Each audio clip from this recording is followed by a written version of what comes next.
Suchol menemukan sasana tinju Baekhyun-tae, di mana dia mengetahui bahwa Hyunwoo sebenarnya adalah seorang profesional tinju.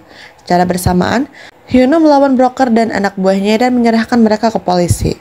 Eun-sung mengancam Hae-in untuk kembali atau dia akan memberitahu orang tuanya tentang kondisi penyakitnya. Hae-in menunggu Hyunwoo kembali karena dia terlambat dan khawatir melihat dia memar. Dia mengoleskan salep dan perban pada lukanya. Keesokan harinya, mereka menikmati es krim sambil berbincang. Hae-in berkomentar bahwa jika mereka putus lebih cepat, Hyunwoo akan menemukan orang yang lebih baik. Tapi, Hyunwoo menekankan bahwa dia akan membuat keputusan yang sama di masa lalu dan akan memilih Hae-in lagi.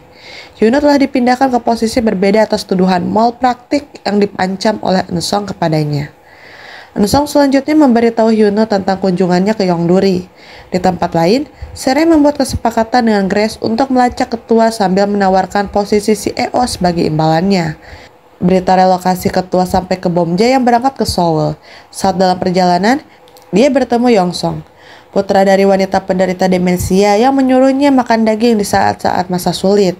Sementara itu, saat Suchol sedang di sasana tinju, Suchol tiba-tiba teringat permainan yang sering dimainkan Dahye dan memeriksa bahwa dia sedang online 2 jam yang lalu.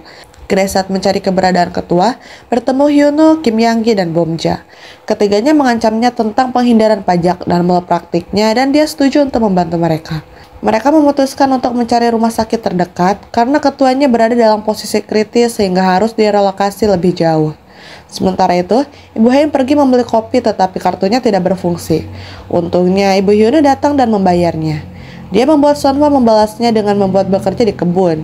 Sisi baiknya, Sonhwa dapat tidur nyenyak di malam hari tanpa memerlukan obat setelah seharian bekerja keras. Hae-in mengetahui tuduhan palsu Eun-sung tentang Hyunwoo dari mantan sekretarisnya.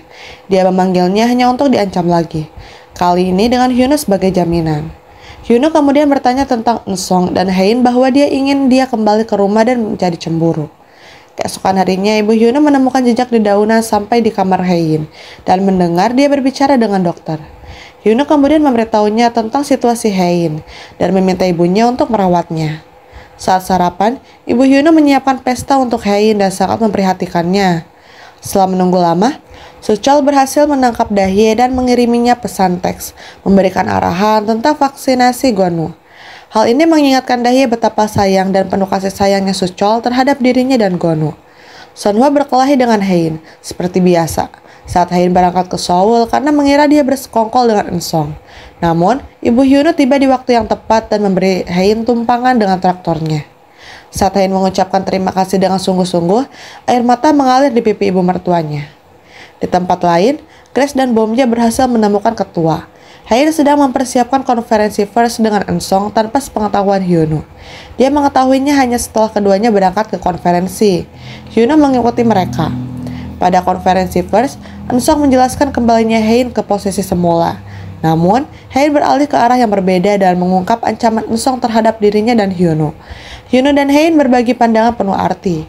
Dalam epilog, terungkap bahwa itu adalah Hyunwoo yang mabuk di balik jejak dedaunan, mencoba memastikan apakah Hae-in mencintainya.